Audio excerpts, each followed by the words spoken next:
In a world where new is always better, Portugal is unapologetically old. It claims the most popular eatery in the world, which mainly boasts a single kind of pie using a recipe from the 1830s. They prefer to eat fish whole, straight from the sea and leaving in all the bones for you to eat through or around. Whoa!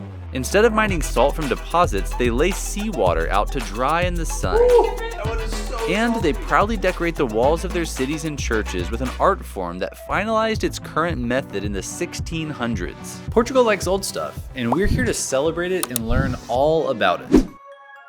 We begin in Lisbon at a very, very long line. This little pastry shop in the sleepy residential neighborhood of Belém has a secret. And no, it's not that it exists, as you can plainly see from the very long lines. These sweet little warm, slightly burned custard pies are the secret. 200 years ago, the man who owned this storefront bought the recipe from a group of monks fleeing the adjacent monastery after being expelled during the Liberal Revolution. And for 200 years, that man's descendants have been operating this pastry shop and selling tens of thousands of these custard pastries per day to the adoring public. We've tried a ton of these little pastries and we have loved most of them, so we're interested to see if this place lives up to the hype. Rumor has it they put lard into their pastry dough, but no one really knows. We made this mistake earlier. It's the first one. This is powdered sugar, like a packet of powdered sugar. This is a packet of cinnamon. The color of that is unlike anything we've seen. Puff cloud of cinnamon. I think they taste the most similar to the ones that we. But first, let's rewind. We had already been in Portugal for 2 weeks, trying every little nata we could get our hands on. And we began in Porto, in the north of Portugal, and we started with a scavenger hunt to discover all of the best little pastéis de nata the city could offer us. Pastel de Nata. And we're going to try a bunch of them and we're going to try to make some. Does that sound good? Pastel de nata. Can we eat some by the mark? Can you try one? Yes. Pastel de Nata stores are as ubiquitous as coffee shops in major Portuguese cities. We passed 100 of them, but settled on 3 shops to give our girls their first tastes of these little delicacies. Some have a sweeter custard, some are crunchier than others, but all look pretty much the same. You can't tell until you bite into one how it's going to taste, since the traditional recipes are mostly undeviated from. Cinnamon and sugar on top are optional, but we always elected for a little. We even found an additional shop that offers savory versions, like cod, but this place is a rogue actor in the space of traditional natas. After a day of stuffing our faces with these pastéis de nata, it was time to see if we could replicate these little pies ourselves. Being super into food and cooking, it just made sense that we give it a try. We had a list in hand, but at the top was finding the pastel de nata tins to create the perfect shape for the pastry to bake in. Battling the rain, we found a little shop offering said tins for 90 € per piece. We picked up 6 and were off to the supermarket. Eggs, flour, butter, a lemon, and some cinnamon sticks, and we were on our way. When we returned back to our apartment, we got to work straight away. First, we made a simple dough with flour, water, and salt, kneaded it, and allowed it to rest. Then we learned why these nata crusts melt in your mouth. Copious amounts of butter. Next, we laminated the dough by rolling it out into a thin square and then slathered the dough with a layer of butter. We then folded it over, rolled it back out, and repeated the lamination. We did this a few times, then rolled it up like a log and put it into the refrigerator overnight. Next, it got a little bit more complicated. We created a syrup from scratch, which flavors the custard with its signature taste. A bunch of sugar, which we actually took from little individual coffee sugar packets, a cinnamon stick, and some lemon zest cooked down to make the syrup. You preheat the oven to 290 degrees Celsius or 550 degrees Fahrenheit. We just maxed out our oven, which only went to 250 degrees Celsius. We greased our newly purchased nata tins and then prepared the custard. Some milk thickened over a stove. Cooled down, then we whisked in the sugar syrup and egg yolks and strained the mixture. Since we didn't have a strainer, we used a French press. Supposedly the start of all of these recipes is that convents and monasteries used to starch their clothes using egg whites, and then they had a ton of egg yolks left over. And so, not wanting to be wasteful, they invented something that they could use all of these extra egg yolks for.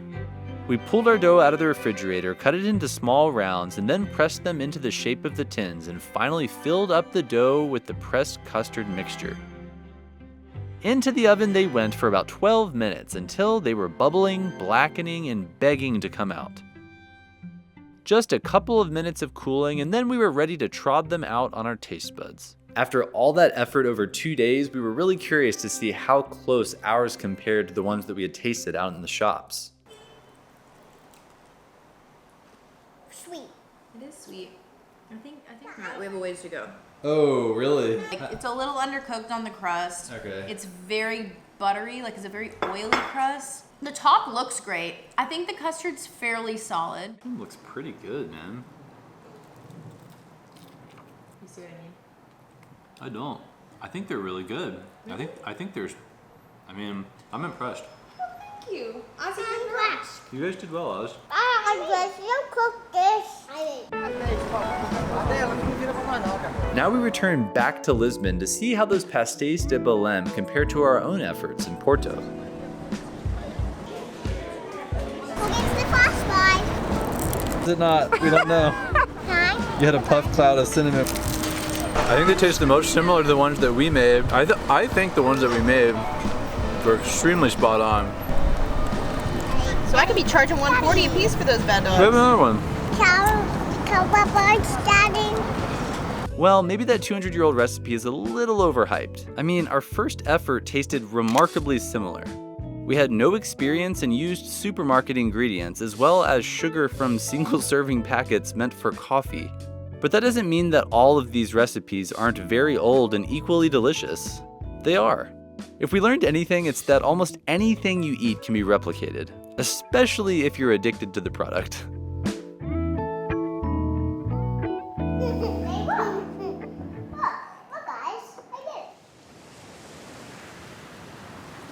Next, we ventured down the western coastline from Porto to discover an entirely different culinary delight: fresh fish from the Atlantic Ocean.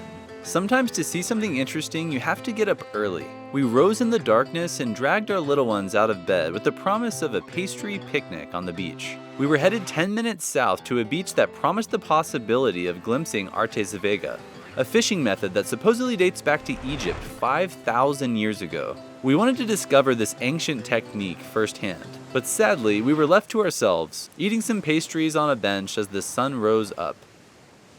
Not a bad way to spend the morning, though.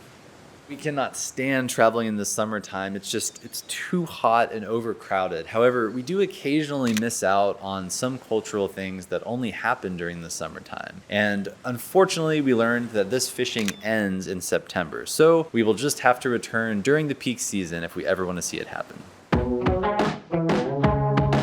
But all was not lost. We were staying right next to a lively fish market, and we wanted to cook ourselves something that the Portuguese love: whole fish. We were eager to try this preparation ourselves. We found a simple recipe and met up with someone from the fish market we'd promised to return to the previous day when we'd just been looking. He hooked us up with these two lovely sea bream. He descaled them, gutted them, and butterflied them for us so that we could focus on the fun part. He kindly threw in some squid he said our little ones would love and promised all they needed was a light sear in the pan. This was a much easier preparation than the Pastel de Nata. Since the fisherman had already done all of the preparation for us, we didn't have to clean it. All we did was open it up, totally gutted it. I mean, this isn't like... Oh, it's gutted. That's nice. Yeah, they made it nice for us. Yeah. Okay. Salt and pepper in the middle, a couple of lemon slices. Close it back, score it 4 times on the top. A little bit of olive oil across the top, and then surround it with blanched potatoes, raw onions, garlic cloves. Pop it in the oven for 30 minutes, and lunch was ready. But just before it popped out, we seared up our free squid and doled out a fresh appetizer for everyone. Then out came our 2 whole fish. They looked awfully presentable, but we didn't know how they'd taste. Hello, Mr. Fishy. What's your name? I think the guy did us a huge service by cleaning it and butterflying it. I do think that he made it a lot easier on us.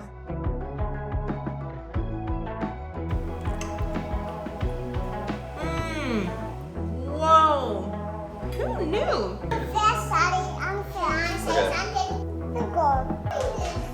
Yeah, that's good.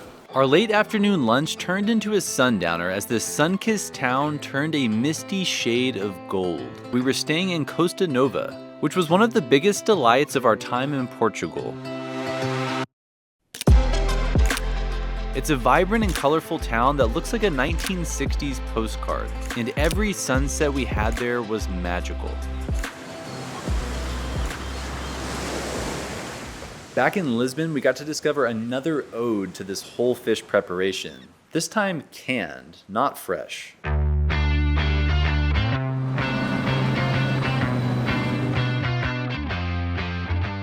We had visited Lisbon in 2020 and had seen all these colorful shops selling canned sardines, and it was intriguing to us. But what we discovered on this trip is that they are really the tourist trap version of something that is actually authentic to Portugal. Multiple brands of circus-themed shops offer these flashy cans of fish for 10 euros a pop and use bright colors, Ferris wheels, and carousels to distract you from being ripped off. But along the same bustling streets of central Lisbon lies the originator of these vintage cans. Conserveira de Lisboa has vintage-looking cans not because they're hipsters, but because they've been doing this since the 1930s. The shop is simple, but offers a chance at these whole canned fish from a place offering a good product at a reasonable price. We picked up a sampling of the Lisbon signature sardines, one of mackerel and spicy olive oil, and one of eel, something also very common in Portugal. We then returned to our apartment in Belém for a sampling of this fishy snack.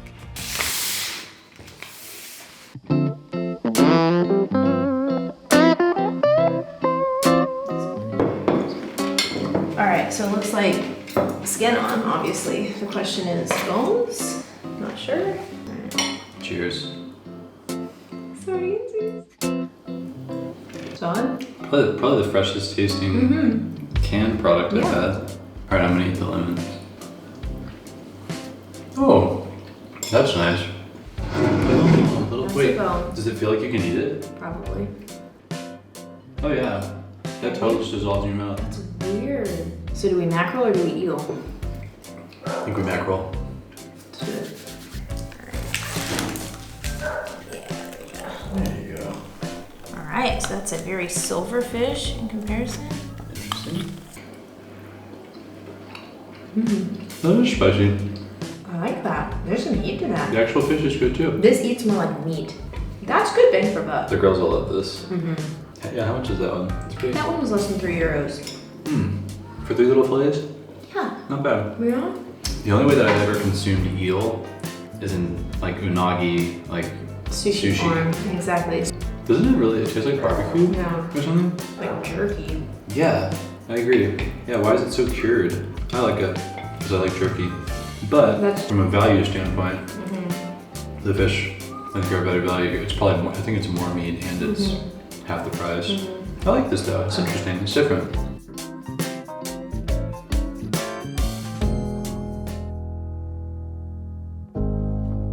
Keeping with our traditionally produced Portuguese food theme, we traveled down to the beautiful southern coast to discover a raw ingredient Portugal is known for producing. Portugal is a big producer of sea salt, and the way that it works is that they typically get water into canals from the ocean to feed into these salt farms, where they then essentially take the water into these sectioned off areas and no more water can get in, and the sun in the middle of the summertime just evaporates all of the water out, and then all that's left is the salt, which they then scrape off the top, cleanse, and then sell it. Unfortunately, in October, the summer sun is gone and production has stopped, so we had to explore how to make sea salt on our own. We decided we could probably collect some seawater ourselves and dehydrate it later. So we grabbed an empty bottle, packed a day bag, and drove out to this remote beach we discovered on a trip to Portugal almost 5 years earlier. We parked out in the middle of nowhere by this impassable mud pit, then hiked down the hill to our secret spot. More difficult of a hike than I remembered. I have to go all the way up that peak up there.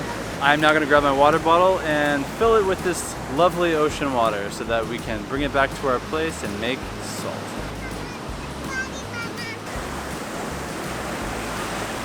All right. We stayed at the beach and played for a bit until the tide almost washed us away. then made the steep hike back to our car to return to our apartment and finish our experiment. Okay, we have returned from the sea with our salt water, and now we have to burn off all of the liquids so that all that is left is the solid salt. I was thinking that the water was going to just come out totally clear and I would just dump it straight into a pot, but it's got sand and it has kind of algae looking things and grass, so we definitely need to try to filter it out. So I'm using a sand toy as a little grate and some paper towels, and hopefully that'll be enough to filter out the solids. Actually, I think it's working great. The boiling should sanitize it and remove all the water, and what should be left is salt crystals that we can scrape down and use as salt.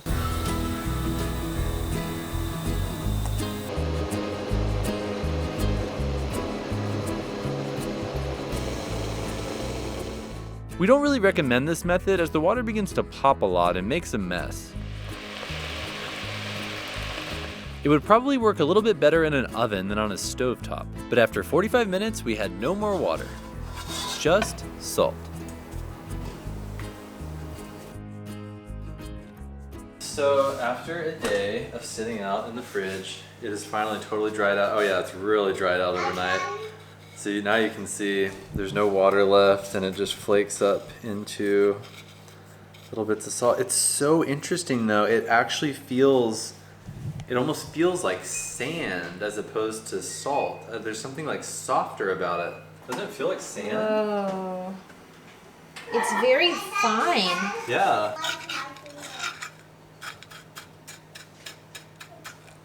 Pretty cool though. I mean, you can harvest your own salt. I mean, that's the thing is, we didn't get to see them doing it, but this is all the process is, and I think the thing is, they use the sun, so they don't have to actually use any, energy in order to heat it like we did on a stovetop, so it's like free heating, so obviously that makes it a lot more cost effective. This flor de sal is what Portugal is known for, apparently. It's the finest salt crystals that form at the top of sun-dried seawater salt farms like the ones we'd seen. And it's considered some of the best finishing salt in the world. With our own take on sea salt harvesting, we thought we'd compare the two. Eaten with some oil and bread, our salt was fine, but it seemed to have a very high salinity compared to the flor de sal stocked in our apartment. Alright, that's the flor de sal. I already know. Another one. I have another one for Wait, that should come in my palate. you. It's very salt blasted. So when it was eaten straight up, it was a bit off-putting. It's definitely the season. So how are they different? The texture's just totally different. But is the flavor any different? That one is so salty. Actually, just spit it out. Aww. Oh my gosh. So That was a lot. You The put sea too much salt on was, the I'm second. sorry, I was trying to get it. The final ode to old that we explored here in Portugal is not a food, but an art. One that lies in the walls of beautiful buildings throughout the country. From church walls, signs for the city, apartment buildings, and tourist knickknacks. There are constant nods to this craft about. Even the dish towel from our Airbnb had references to it. So what are these little blue squares all over the place? They are called azulejos, and essentially they are a ceramic tile that is made out of clay. And what they do is seal them and then paint with different colors on them, almost always blue and yellow. Naturally, we wanted to see how they were made and see if the girls might be able to take part in the process. So the reason that we picked this specific place to go to is that it's in Setúbal, outside of Lisbon, about an hour south, and it's off of the main tourist drag. And the cool thing about it is it's not set up to show tourists how the tiles are made. It is a very active factory, and they are extremely friendly and willing to show you the process, but they're doing work every day. And in fact, every time we came in, there were 4 or 5 people actively painting tiles, and they showed us how at the end of every day, they take all of the work that they did during the day, and they put it straight into the ovens, and then they take it out, and it's ready to go the next day. They showed us how some of the more textured methods were developed in the 1400s, and how by the 1600s, the craft had developed into the methods still used today by this factory and many others. We saw how a breadth of colors and textures can be used, how their in-house artists work to complete commissioned works every day, and finally, how we might be able to make our own. This stack of stencils allowed us to place a dotted outline onto our unsealed tile, where we could then choose from the different colors to fill it in. We wanted to go traditional, so we went with the blue and decided to make a fish to capture our memory of cooking them here in Portugal. The paint actually looks purple when applied to the unsealed tile before it goes into the ovens. We did a pretty good job of painting inside the lines, but had to pivot 2 of the corners into one sun and one moon after some rogue strokes by our little one. We finished up coloring it in, then left it to be popped into the oven that evening. So the cool thing about it to us is that it's not some historical craft that people did once upon a time. They've been doing this the same way for 500 years now, and they're still doing it today. People are still submitting designs to put on the front of their homes and their businesses, on the outsides of walls, on the insides of homes. You see them in bathrooms, you see them in churches. They are all over the country, and it's really cool to see that they have preserved such a traditional art form for so many hundreds of years and made it such a part of the visual of Portugal. 4 days later, as we were driving back from the south and into Lisbon, we stopped by to pick up our finished product, which had, as expected, turned the signature Portuguese blue color. So yes, Portugal likes old stuff. They celebrate it and hold on to it for dear life. Some places try to captivate the tourist traffic with distractions of new, but much of the country is diligently working to uphold its traditional ways of life, be that fishing, baking, or art. It's delicious. Seriously?